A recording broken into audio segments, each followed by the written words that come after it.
नमस्कार दोस्तों, gravity coaching के इस डिजिटल प्लेटफॉर्म पे आपका हार्दिक स्वागत है। अपन रेट पात्रता परीक्षा 2025 से रिलेटेड साइकोलॉजी के एमसीक्यू क्वेश्चन सोल्व कर रहे थे। इससे पहले वाले वीडियो में अपन ने राष्ट्रीय शिक्षा नीति 2020 को क्वेश्चन सोल्व किए थे, 40 क्वेश्चन सोल्व कर लिए थे। आज आगे के क्वेश्चनों के साथ आप सबके सामने उपस्थित हूँ। अपना 41 नंबर का 41 नंबर का क्वेश्चन है कि राष्ट्रीय शिक्षा नीति 2020 के अंदर कितनी आयु वर्ग तक के बच्चों को शिक्षा के अधिकार कानून 2009 के अंदर रखा गया है।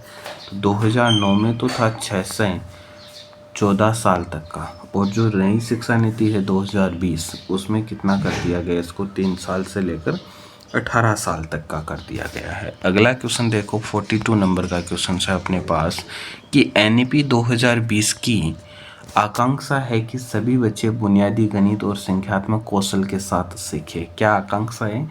कि सभी बच्चे हैं वो बुनियादी गणित और संख्यात्मक कौशल के साथ सीख सके। तो ये क्या होगा? पढ़ना और लिखना। किसके अंतर्गत आएगा?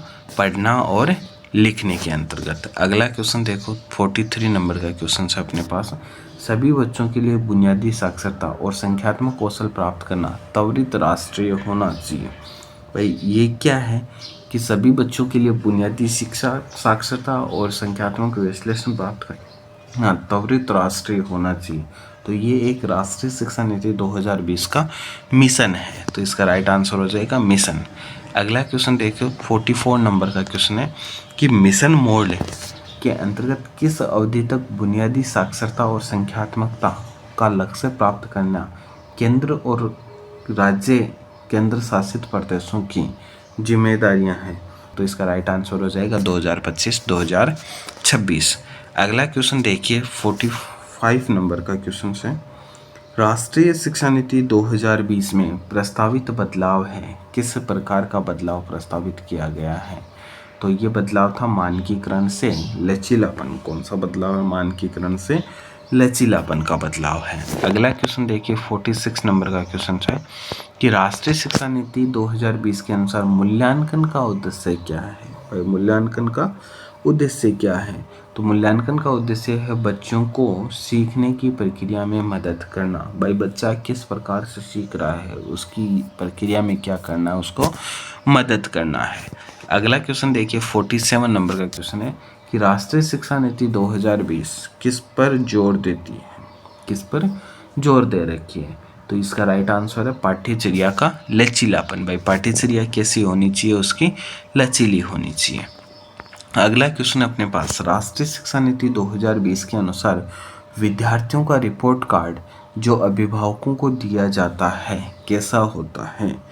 भाई विद्यार्थियों का जो रिपोर्ट कार्ड होता है अभिभावकों को दिया जाता है वो कैसा होता है?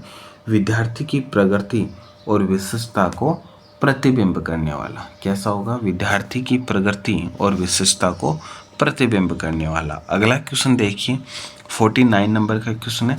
राष्ट्रीय शिक्षा नीति 2020 में विदेशी भाषाओं जैसे Korea, Germany, Thai, French, German, Spanish, पुर्तगाली और रूसी के अध्ययन के रूप में अनुशंसा की गई है। क्यों की गई है ये चीज़ें? ये इसलिए की गई है कि भाई अतिरिक्त भाषाएं सीख लेगा तो वो कहीं भी विदेश में जा सकता है।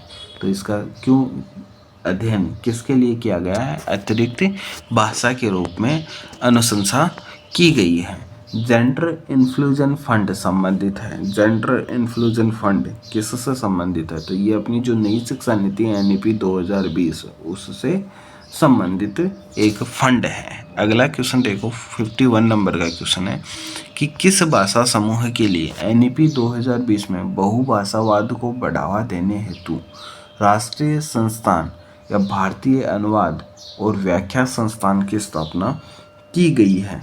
तो ये कौन सी भाषाओं का बढ़ावा देने के लिए की गई थी? पाली, फारसी और प्राकृत भाषाओं को। कौन सी भाषाओं को? पाली, फारसी और प्राकृत भाषाओं को बढ़ावा देने के लिए की गई थी। अगला क्वेश्चन देखिए, 52 नंबर का क्वेश्चन है अपने पास।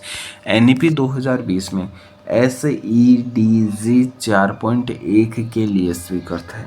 SEDG 4.1 किस साल के लिए समर्पित है? तो 2025 के लिए स्वीकृत है। अगला क्वेश्चन देखिए, राष्ट्रीय शिक्षा नीति 2020 लागू करने वाला देश का पहला राज्य कौन सा था? तो देश का पहला राज्य कौन सा बना था? उत्तराखंड। उत्तराखंड राज्य में राष्ट्रीय शिक्षा नीति 2020 को सबसे पहले लागू की गई थी। तो दोस्तों ये अपने एनईपी 2020 से रिलेटेड क्वेश्चंस थे, 53 क्वेश्चन से। उम्मीद करता हूँ कि आप सबके ये क्वेश्चन समझ आए होंगे और पूरे चांस है कि रीट पात्रता परीक्षा 2025 की है, उसमें से इनमें से एक या दो क्वेश्चंस पक्का आने की पूरी संभावना है। तो उम्मीद करता हूँ कि ये 3 वीडियो जो एनईपी 2020 से रिलेटेड बनाए हैं मैंने, आप इन वीडियो को ज़रूर देख लेना। Thank you.